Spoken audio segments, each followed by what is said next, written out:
السلام عليكم ورحمة الله وبركاته.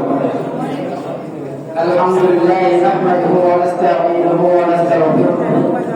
أما بعد فأعوذ بالله من الشيطان الرجيم. بسم الله الرحمن الرحيم. وقضى ربك ألا تعبدوا إلا إياه وبالوالدين إحسانا. صدق الله العظيم.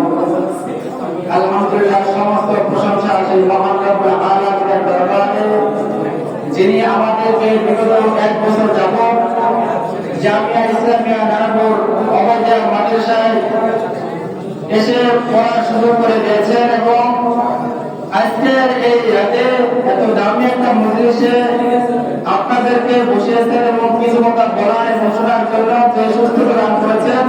এই কারণে আপনারা সকলেই সেই মহান রব্বুল আলামিনের দরবারে শুকরিয়া জ্ঞাপন করি। সকলেই বলে আলহামদুলিল্লাহ। আর তাই নামদার কাদের মদিনা সাইয়্যিদুল মুরসালিন ইমাম আযম যে আগে নবীর উম্মত আমরা হতে পেরেছি, এই কারণে সেই নবীর পরিচয় করে সকলেই বলে সাল্লাল্লাহু আলাইহি ওয়াসাল্লাম। আসলে আমি আপনাদের মধ্যে বয়ান করতে আসি নাই, আমার থেকে আপনাদের জ্ঞান অনেক বেশি। তবে আমি যে আজকে মজলিসে আসতে পেরেছি, আজকে যে আমি অবস্থানে আসতে পেরেছি, এটার কয়েকটি কারণ রয়েছে। তার মধ্যে আমার প্রথমত কারণ হলো আমার মা বাবা, আমার আত্মীয় স্বজন। আসলে আমার মা বাবা যদি না চাইতেন তাহলে আমি এখানে আসতে পারতাম না।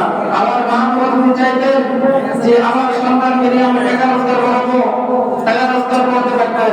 আমার মা বাবা যদি চাইতেন আমার সন্তানকে কোনো একটা ব্যবসার মধ্যে লাগিয়ে দিব, তাহলে আমার মা বাবা সেটা করতে পারতেন।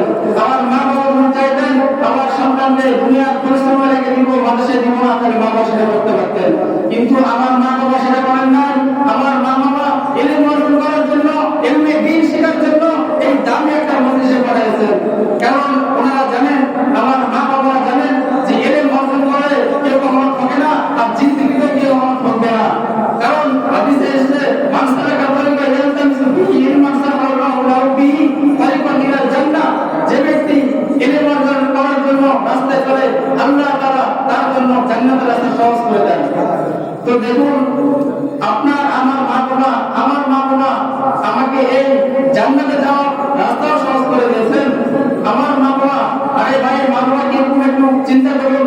আমি আমার বাবার কথা বলতেছি।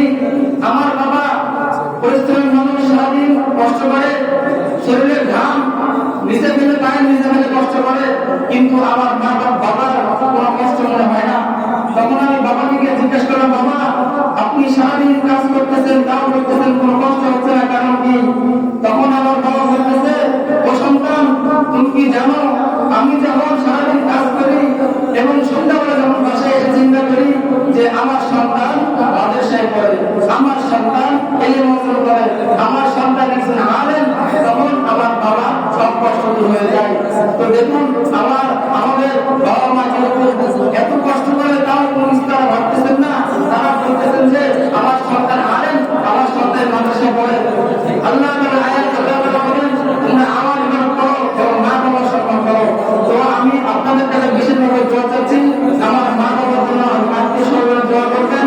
এবং আমি ছোটবেলা থেকে মাদ্রাসা পড়েছি। আমার গ্রামে একটা মাদ্রাসা ছিল, মাদ্রাসা। ওই মাদ্রাসা আমার প্রধান শিক্ষক যিনি মাওলানা কাজী রেজাউল করিম সাহেব, ওনার থেকে শুরু করে আজকে এই নানুপুর মাদ্রাসা পর্যন্ত যত আলেম আমাকে ইলমে দ্বীন শিক্ষা দিয়েছেন, আপনারা সকলে ওনাদের জন্য দোয়া করবেন। তো আমাদের সেই সারাগাছি মাদ্রাসার হুজুর থেকে নিয়ে, মাওলানা রেজাউল করিম সাহেব থেকে নিয়ে, আজকে আল্লামা সাহেব বারাকাল্লাহু তাআলা বারাকাল্লাহু ফি হায়াতি, আল্লাহ তাআলা তার হায়াতকে তৈয়বা দান করুন। আপনারা সকলেই ওনাদের জন্য দোয়া করবেন এবং আপনাদের কাছে শেষ দোয়া বিশেষভাবে আমার মা বাবার আত্মীয় স্বজনের দোয়া করবেন। আসলে দুনিয়ার মধ্যে সকলেই মানতে হবে, কুল্লু নাফসিন যায়িকাতুল মাউত। আমরা দুনিয়ার মধ্যে কেউ থাকতে আসি নাই। যদি আমরা ভালো কাজ করি তাহলে আল্লাহ তাআলা আমাদের জান্নাত দিবে, আর যদি আমরা খারাপ কাজ করি তাহলে আল্লাহ তাআলা আমাদের জাহান্নাম দিবে। ইন্নাল আবরারা লাফি নাঈম ওয়া ইন্নাল ফুজ্জারা লাফি জাহিম। যদি ভালো কাজ করি নেককারদেরকে আল্লাহ তাআলা জান্নাত দিবেন এবং বদকারদেরকে বক্তাদেরকে আল্লাহ তাআলা জান্নাত দিবেন। এই কারণে আমরা সকলে আল্লাহর হুকুম এবং নবীর সুন্নতের অনুযায়ী চলব এবং আপনাদের কাছে বিশেষ চাওয়া আমার জন্য এবং আমার মা বাবা আত্মীয় সমাজের জন্য সকলের জন্য বিশেষভাবে দোয়া করবেন। এই বলে আমার বক্তব্য শেষ করবেন। বাকি দাওয়ানা